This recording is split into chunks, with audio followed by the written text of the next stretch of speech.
अगर आज खिचड़िया पहुंचल नहीं तो गलबा तो तोरे यहीं से दांत के मुंह पे फेंकलबा और हम भुला जब ते फलनवा गई क्या हबे। अरे हम तो करीब बहन के अपन जीजवा के जाती मना नहीं करला जवन खिचड़ी ले जाए।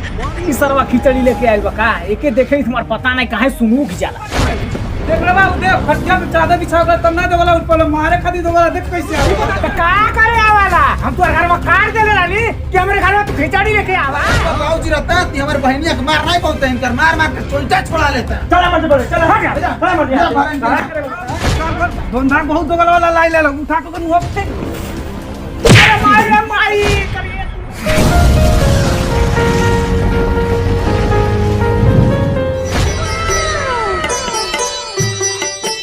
अरे बाबू ये कहां जाते मैं जाते इलेक्शन ना चाहे तोर भैया कहां गई हमके का पता।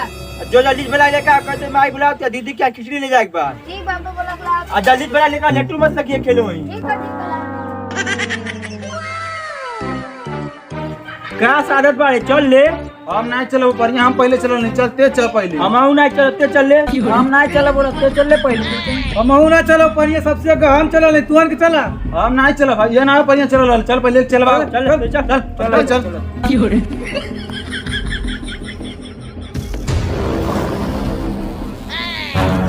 हम सबसे पहले अब गवानी अपना रट्टे बाड़े थे और जब भाई लोगन आगे से अगर हमार बोली कि उस टच भइल तुम दोबारा मारो। अरे टच तब न मरबे कहते ही नहीं गच हो जो मार पहले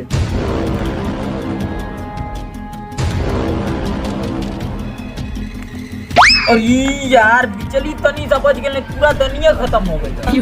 मार जानी है भाई तो मारी हमार बारी है भाई देख ले के दूर है भाई हम दूर बारी देख ले तो से दूर है हम बाणी तो से दूर है हम बारी लगातार ते सारे इसी ना मर भाई बनना पे हमार तनी गोलियां ना पहले इनको बता दे के दूर है भाई एक बिकता दो बिकता चौथा चिच्ची तोर बा अब एक तन देखी ना बा एक बिकता चपाले न पाले अगर हम मग्गा हो गई ना खिचड़ी की ने तू धंधा चाहिए चल ठीक हम दे दे लेकिन सर अगर हम मग्गा हो गई ना तो तू और तू धंधवा तो लेबे करब साथ साथ गंजियो चाहिए चल ठीक बा हमरे लगे बटले बाहुआ ले लिए ठीक है मंजूर बा गंजिया तो लेबे करब लेकिन साथ साथ दोनों तिलौआ चाहिए अरे सारे एक दोनों तिलौआ ले लेबे तब तक दहेजवा ले कैंसिल इतने सारे का टेंशन लेते हो मैं जनवा से टाइमलाइन करा दो ले पेंसिल।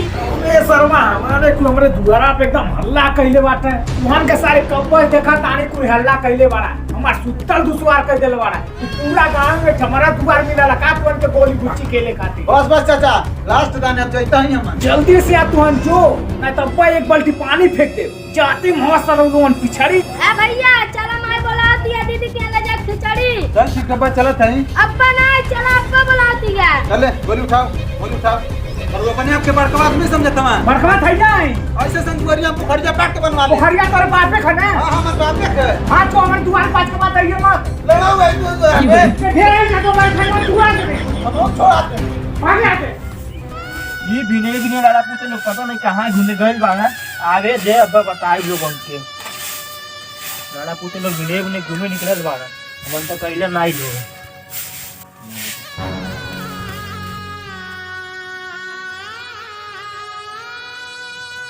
ए माई कहां बाड़ी रे देख भैया आ गए ना।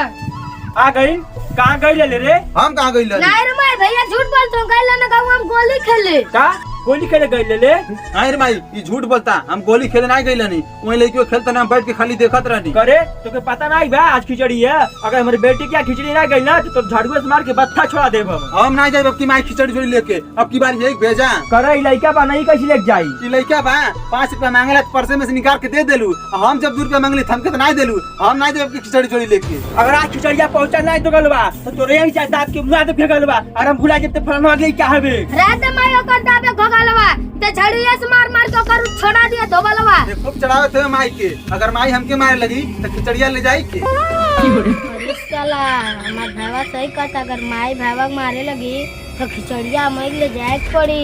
रात माई मारिए ना छोड़ दे भैया के। अरे का भइले अबे तो के मरवा चाहत ले काहे बचावल चाहत है अरे माई तो देखता बानी ना तो ठंडी बा अगर भैया को हो जाए तो रही कपारे पड़ी आते हैं दवाइयों करवाई। अरे माई खिचड़िया वाला बोरबा बनले बाड़ी नहीं बनले बाड़ी रूलत मार पे दिखाओ ताड़ी हाय तोरे लौका नहीं बा एक गोलियां बांध के रखले बाड़ी यही बोरबा खिचड़िया है माई हम तो जन गेहूं पिसावे खातिर रखले बाड़ी बड़ा वजन बा माई एमे का भर के रखले बाड़ी रे ये बोरवा में तो सुन 5 से आटा बा, 5 से चावल, 2 किलो गंजी बा, 3 किलो भेली, अब 5 से तिलवा बा और सब धंधा बनल है में। यही से तो ना वजन बा माई। हाँ तो जो जल्दी से नहा ले, दीदी के आबा जाएगा बा।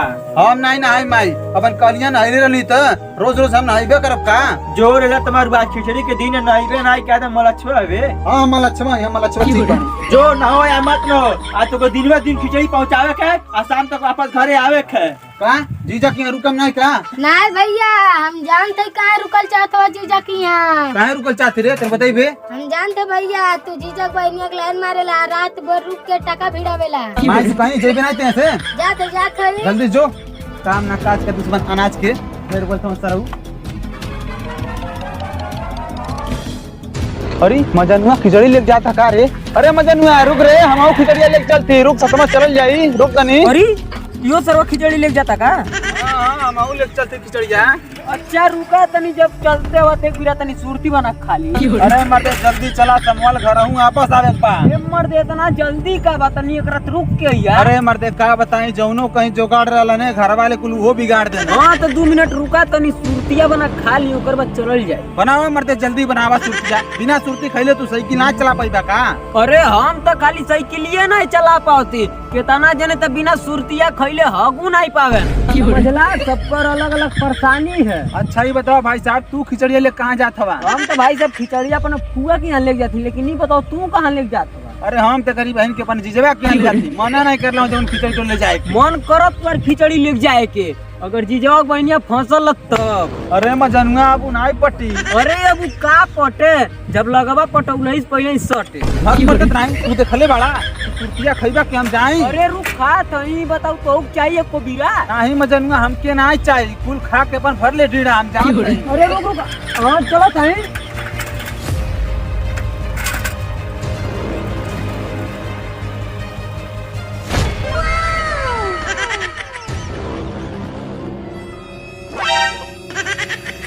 तो कने अरे सुना मामा खिचड़ी लेके जाते हैं। ए जी आप तो बड़ा धोखेबाज बानी। हम कैसन धोखेबाज बानी रे पगली? अरे सदिया से पहले बड़ा वादा कइले रहली, गोरे में के पायल दे, गलई में का हार दे, लेकिन अब कुछ ना दिया। अरे टेंशन ना ले पगली, महीनवा तनखैया मिले दे तो जितना याकी बाकी रही सब पूरा कर।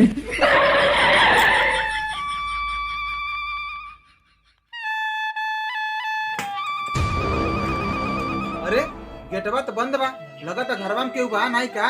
और दीदियों पता नहीं गेटवा बंद करके कहाँ चल जाले। हो सकेला दीदी घरवा मुके तनी बुलावे दा। ए दीदी कहाँ बाड़ी रे?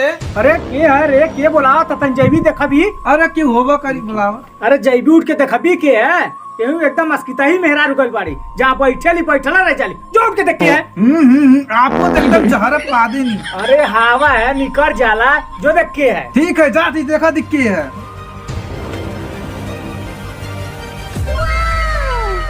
अरे नमस्ते दीदी। नमस्ते बाबू। अरे के हरे के नमस्ते करताड़ी, बताइबो करबी के है? ए जी नैयरवा तुम्हार भाई आइल बा खिचड़ी लेके। ई सरवा खिचड़ी लेके आइल बा का? एके देखे तुम्हार पता नहीं काहे सुनू की जाला। ए दीदी जीजा के भेजती बोलो उतारे खातिर। ये सरौ जैसे उतना दूर से खिचड़िया लेके आइला है, वैसे इतना दूर अंदरवा नहीं ले रख पाता। अरे का बताई, अपन जीजवा हम बतिया सुन ली ना, तमान खुनमा खोल जला दीदी। लेकिन का बताई, तोरे वजह से और पसंदीजा की वजह से घर में आवे पड़ेला, नहीं कब हम झाके ना आती है जब। चल ठीक बा बाबू, बोरवा उठा के अंदर रख दे। रह दे दीदी, जो धूमधाम रखाई ने ते उठा के रखी हम नहीं रखब। चल ठीक बा, अब तो जीजा उठा के बोरवा रख। चल ठीक है दीदी, जीजा से मिल ली।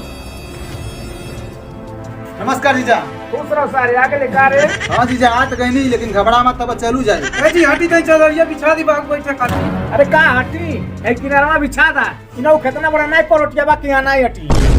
वो करी बहन की जीजवा हमारे थेथरा बा, जौने दिन ई सरु हमारे घरे आ गए ना, इनके सरु हम भैंसा किल्ला बैठाए और सरु भैंसा के नाते हम पनियो पियाए और सरु खनवो खियाए, तब बस सरु इनके नाते बातें इज्जत करे आई। अरे बाबू बैठ रे बैठ, ए बाबू परे बात मत सुन, वो पानी लाती पिए खाती।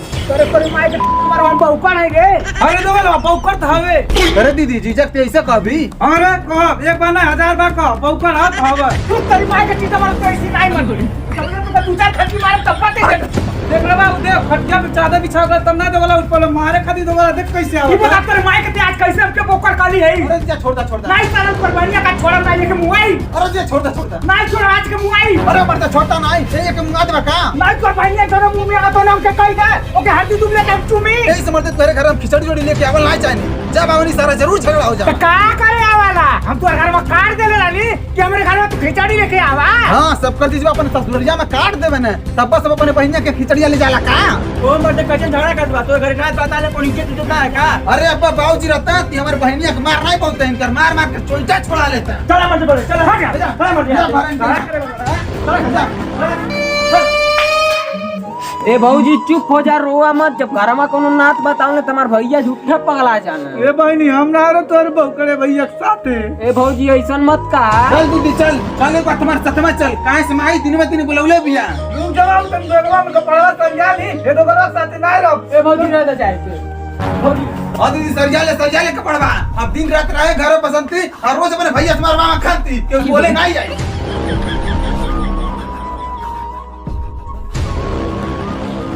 अरे कहाँ जात है रे। अरे पसंद के तोर भौजी कहाँ जात के रे। हम तो गला जहन्नुम जाती रे मौगवा चल बे जाय पर नहीं तक के जो और जो स्कूलवा कर मारा चुनुआ मुनुआ उन्होंने को लेके जो तू कुल का कर जाइए पैदा के लिए बड़ा तू रखबा कि वो रखी चल दीदी के चल चल चल। अरे ले जा अपने बहनिया जगह अपने घर में कितना दिन खीबा और पियबा एक न एक दिन अपन चीजवा घर में जरूर लेके आइबा। चल दीदी चल ए बाबू एक काम कर धोनधाम बहुत दोगल वाला लाई ले उठा के मुंह पे।